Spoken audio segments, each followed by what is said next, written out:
Coming up, our next speaker is Ms. Binitha Dalal, who is the founder and managing partner at Mount K Capital and is also the head of fundraising for Rustomjee Group, which is into construction and education in the MMR region. She joined the business back in 2008 when the industry was struggling and world economy was going through a slowdown, leading through the Lehman effect, and has since then been an integral part of the finance management and raising for the Rustomjee Group. She's a Bachelor of Management Studies from Jain College and believes that the best education comes from the University of Hard Knocks, one but your own experience can teach you. Prior to that, she also gained experience from Godrej Properties and TCS for a brief period and was also part of the team that set up the Rustomjee International Business School in 2008. Currently, she serves in the CREDAI National Board and occupies various other notable positions across CREDAI. Over to you, Binitha. Hi, guys. Thank you so much for this opportunity, and kudos to everyone who's been part of this call and all the speakers. I think CREDAI Youth Wing is doing a brilliant job by bringing this together, and genuinely, I'm so happy to see everyone over here and so many attendants even at this time of the evening. Thank you so much for being here, and thank you, Yashashri, for this nice introduction. It was a bit long. All I can say is God's been kind, and let me just start the session basis that. Yes, we can see the cover. You can see your presentation. Okay. You can go on. So, yeah. So, guys, I think this is the best time to cover a conversation on funding in the new era. And I'm going to call it a conversation because I would love for this to be like a two-way conversation. And I genuinely will encourage a lot of more questions coming in towards the end because that's the only way in which we can decode this complex conversation on something called funding. So I want to cover three parts of this: funding across the years, different forms of funding that we've been kind of working with, and what next for the sector. The real estate sector has seen a great evolution as far as funding is concerned. And I'm going to cover this across various years. I'm going to cover prior to 2008, 2008 to 2010, 2010 to 2018. 18 to 20 and 20 to 22 and 22 beyond, because these are significant milestones across which the entire sector has seen maturing of funding and I would say the right capital coming towards it. Prior to 2008, I think the sector was largely driven by a lot of private equity that was chasing it because it was supposed to be the high of real estate, and people used to fund anything that you would say is my land, and people used to just come to you and give you all the money that you could have imagined. Just all you needed was a track record, and you would get the money that you would want. I'm sure it's still difficult for a lot of people across the country, but I think it was fairly easy in the metros to find easy funding prior to 2008. I think the 2008 global financial crisis, or the Lehman crisis as it's known, has hopefully brought a lot of maturity in the way people look at cash flows and funding. Prior to that, everyone was living their dreams and homes out of Excel sheets. And 2008 is when the misnomer of Excel actually came to the forefront for the first time. And 2008 is also significant is because it's not really known that well, but the RBI sent out a circular during the Lehman crisis to stop land funding by banks. And that's when actually bank debt changed in a very large way. Prior to that, you would find HFCs, NBFCs, banks lending to the sector, cash outs, corporate loans, name it. All kind of structures were riddled around it. Another thing that used to happen very popularly prior to 2008 is foreign funding or private equity. It became, I would say, the pick of the century or the pick of the times in terms of what people were looking for. It was the new, as they say, the very in thing to get private equity funding from abroad or get a foreign partner to come and put money with you. The challenge there would be that the entire process of FDI coming into the country for real estate was heavily regulated. There used to be a press note 1 and there used to be permissions for FDI, which used to come in from the ministry, and that used to be a fairly long process. So even though private equity investments today take between 6 to 9 months, imagine at that point in time, it used to run into 2 years because the FDI approval used to take about a year. In 2008, while RBI and did not come up with too many steps, and I think it was the first time India saw a global financial crisis in its new avatar and its new age. There was a lot of, I would say, support that came out from the government, as well as restructuring was allowed as a one-time option in 2008 for the first time. And a lot of loans at that point in time went through restructuring, and people started opening their eyes of how they can use funding towards this sector differently. Post 2010, there was a surge in NBFCs and HFCs. The amount of NBFCs and HFCs that came into the sector to look at lending to real estate, as well as maturity in home loans. Teaser loans had come out in 2008-9, where it was a fixed rate interest that was allowed to banks and even HFCs to lend to customers. That has never happened post that ever, but it was a great measure that came in at that point in time for the sector to give support even to sales. So 2008 to 2010 is when I think everyone put their thinking hats together, and they tried to find solutions towards how the sector could start coming out of the crisis and then support it towards growth. From 2010 to 2018, it was a great time for, I would say, growth planning, growth, and beginning of seeing mature capital coming into the sector. The FDI rules were relaxed. A lot of HFCs and NBFCs started coming in. New age HFCs and NBFCs started coming in. Foreign funds and a lot of new foreign funds came into the country. There were a lot of transactions that worked towards not just, I would say, private equity, but also ECBs as a concept note came in, and a couple of hotels saw ECBs come into their portfolio. And it all was a great run until the ILFS and NBFC crisis. I think that was the second jolt that funding towards this sector saw, where I think the mindset of Excel being your true picture, I think got totally trashed, and looking at cash flows or looking at profitability and assuming that is equivalent to the amount of debt that you can take on a project was something that actually, I would say, brought down the sector in a very large extent. And the second thing that actually worked against it and came out a lot in the NBFC crisis was that in the need or greed of even the financial sector to grow and perform, a lot of cash out and a lot of, I would say, monies were given to developers beyond what a project could sustain, and valuations were fairly high. To correlate this to the 2008 Lehman crisis, the Lehman crisis largely was sparked because in US, mortgage was allowed to the extent of 100% leverage on your asset. And when valuations fell in 2008, assets became unviable for the mortgage that they were owning. And people started defaulting on their EMIs. And obviously, Lehman went down as a big bank at that point in time. And it kind of further created a turmoil into the sector across the globe.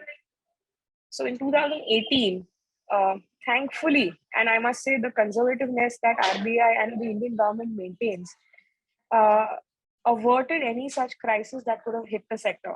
Because even today, when you look at mortgage available on either home loans or asset, there's never 100% mortgage available. There's always some amount of money available to be put in by your customers as well as the developers. And at the same point in time, a huge amount of emphasis is put or pressure is put on ensuring that your loans and asset value is kept at least 50.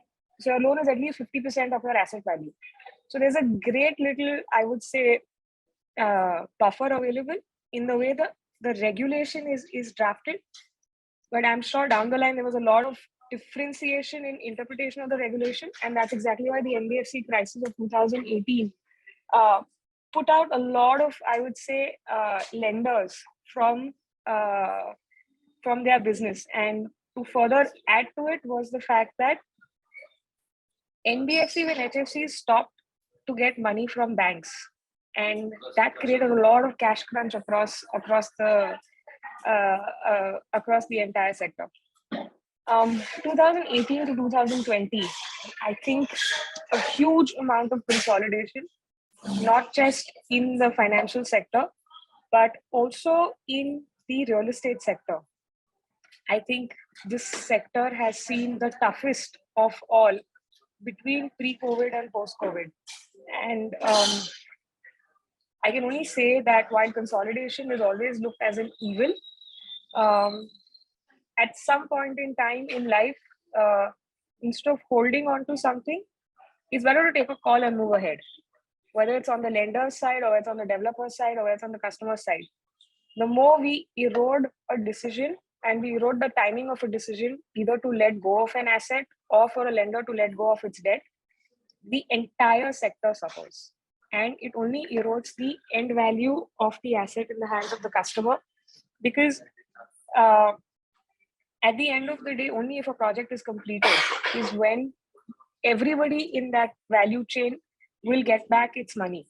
So it's very important that consolidation is not looked as an evil, but it's looked as a way of growth and a way of going ahead. 2020, COVID hit, and I think everybody in this room, on this webinar and in this room, thought that life has come to an end and nothing can look worse than what it was. And I think nobody really thought that they would be able to pay back their debts. No one really thought that they could finish their projects on time. I think RERA and everything was on everyone's mind, that, what is really going to happen at the end of all of this. But I must say that the old saying that in every adversity lies the opportunity, and adversity only comes with growth, has actually been proven right in 2020. And without a doubt, I don't think there's any part of this country which cannot stand up and say that that COVID has been probably a boon for the sector, and it has allowed a lot of stuck projects also to get revived. The amount of support that the Indian government and the financial sector has extended between 2020 to 2022 towards the entire country, to which real estate has benefited the most, because right from interest rates becoming rock bottom, to stamp duty getting reduced across lots of states across the country, to governments coming in and kind of giving one-time settlements in some places, or for that matter, for irregular rates or circle rates to go down, for the installment scheme for payments of approvals coming in. It just propelled growth. It just propelled the sector to get pulled out of I would say, a dark hole that was getting pulled into after the NBFC crisis. And definitely, I can say this without a doubt, that from now on, while the world may seem gloomy, and while everything globally may seem that we're getting into a recession, there's slowdown, there's growth, like there's inflation, but believe me, I think in all this gloom, there's only one thing that we need to look at, and we need to look at as a learning from 2020 to now, is that the reason why we survive is because our population in India and our consumption, domestic consumption, held the economy high. Yes, there's a dependency, and there's always a debate that, what if China goes down? What if US starts to slow down? What will happen? But as humans, we forget the fact that at each instance, we will need to consume our basics. And that's why consumption will always support growth. And definitely India is poised for one of the highest growths that it will see across the globe in the next couple of years. So I'm now going to move into different sources of funding. And I can only say one thing, that we've looked at funding extremely wrong as developers. I think what we've looked at is, we want to solve the problem today, and we will look at what may happen tomorrow and find a way to solve it then. And it's not, I think, maybe circumstantial, but looking at an Excel sheet, coming out to a debt number, and then kind of taking high cost debt with the assumption that yes, we'll be able to kind of deliver Y is wrong. I think different stages of a project life cycle need different kinds of money, and eventually it should lead to ensuring that your overall profitability is delivered. We make the mistake of looking at revenue and we make the mistake of looking at cost in isolation. But we never really look at the whole thing, the entire cycle of a project, which ensures that as developers, when we do our business, we make money and we make profit. And that is where the disconnect as far as looking at funding towards a project comes in. Because we may find the highest cost of money and it may make sense because there's someone willing to give it to you and that's your need today. But that definitely will erode your basic need of survival, which is profit. So just to further delve into it, there are 4 different types of sources of funding available to the sector. One is simple, plain vanilla debt, which you have banks, NBFCs, and HFCs giving you. And I must tell you that going forward, it is going to be extremely, I would say, mundane to get debt for a whole host of people because the regulator himself is standardizing debt towards this sector.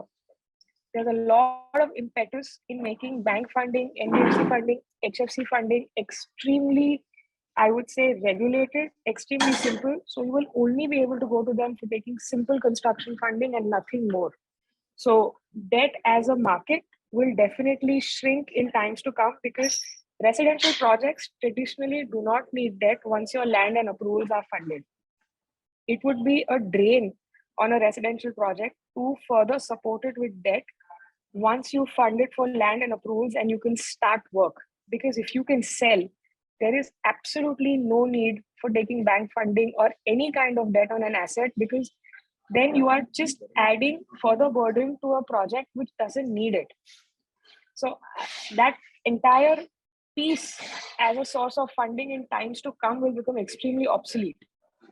The second type of funding which is available is equity. Again, this is available both domestically and as well as in FDI.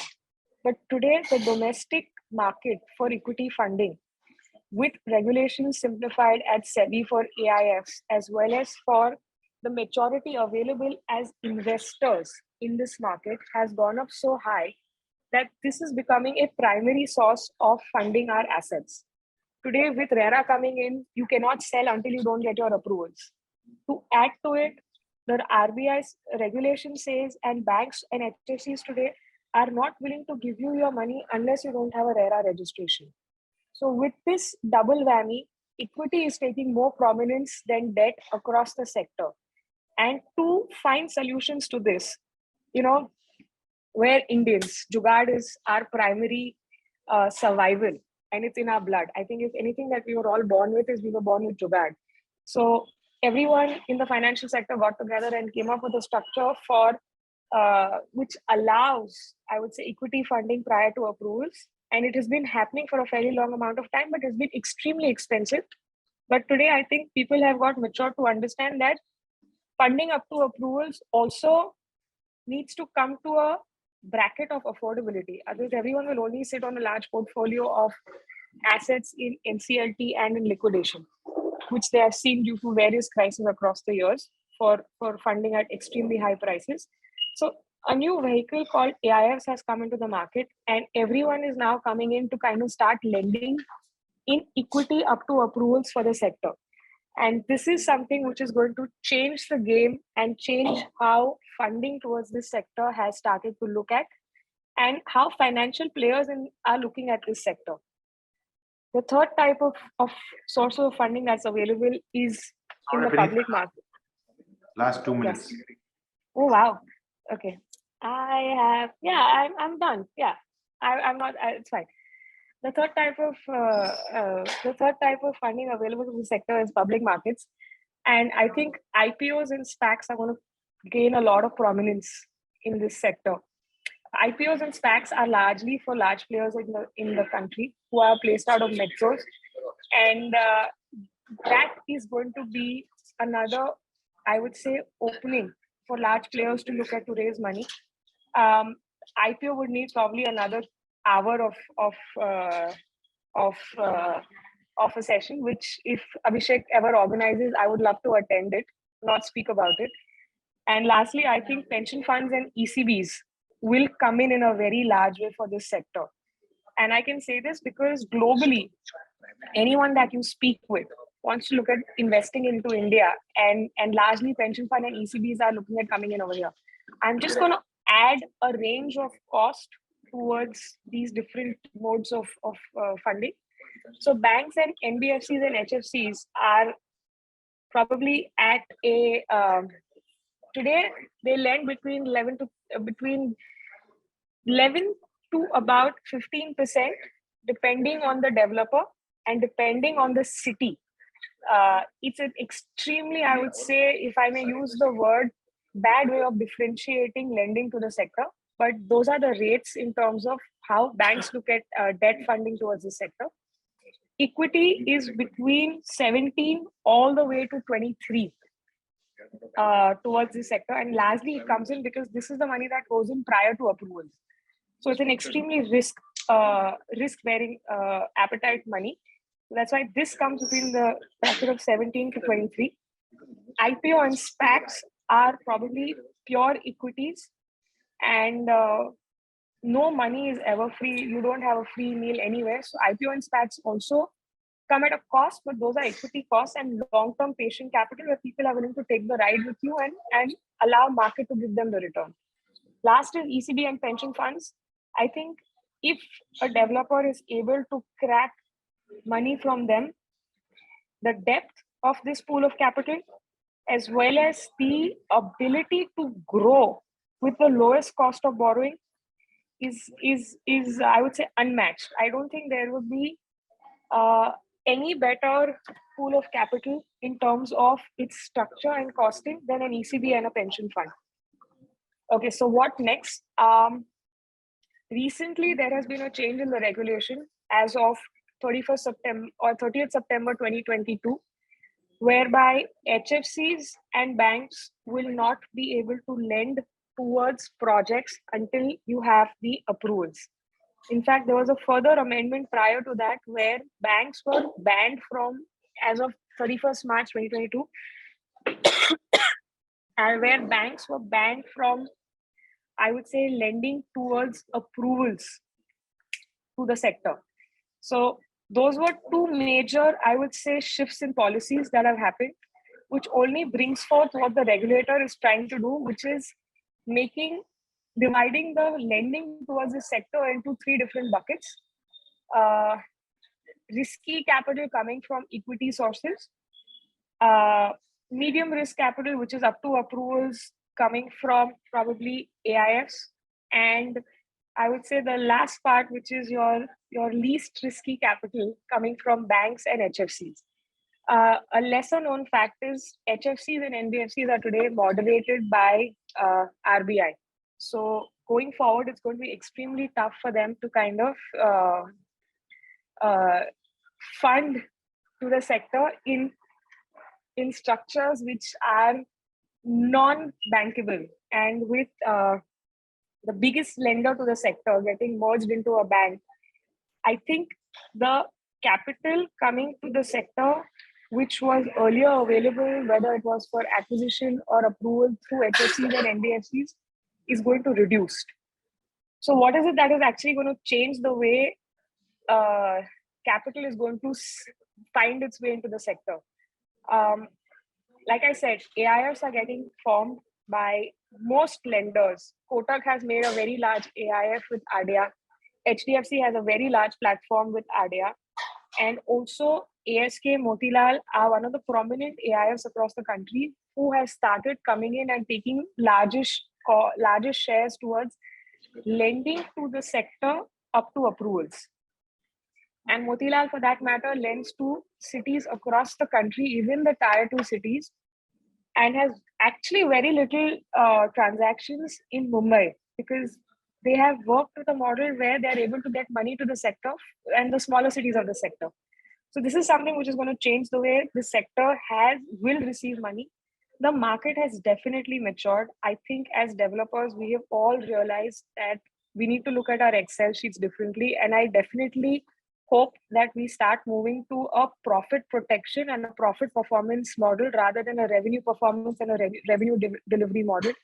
Because at the end of the day, while we are building our brands, while we are building buildings, and while we are taking care of the customers and everybody who wants to come every morning and make our day miserable because they just feel like that morning, we need to realize we're doing this because we need to make money. And if we are not going to make money, 30 we will seconds. do it now, but then eventually our entire motivation shall shut down. So this is where I see the market heading. And sorry for all the tech trouble, guys, but I hope this has been informative towards you guys. Thank you very much, Binitha, for the insightful session. And it's fine. Technically, we're part of it. We are part of a marathon. So we need a bathroom break that happens. Oh, great. Thank you, Binitha. Thanks, guys. Thanks so much for having me.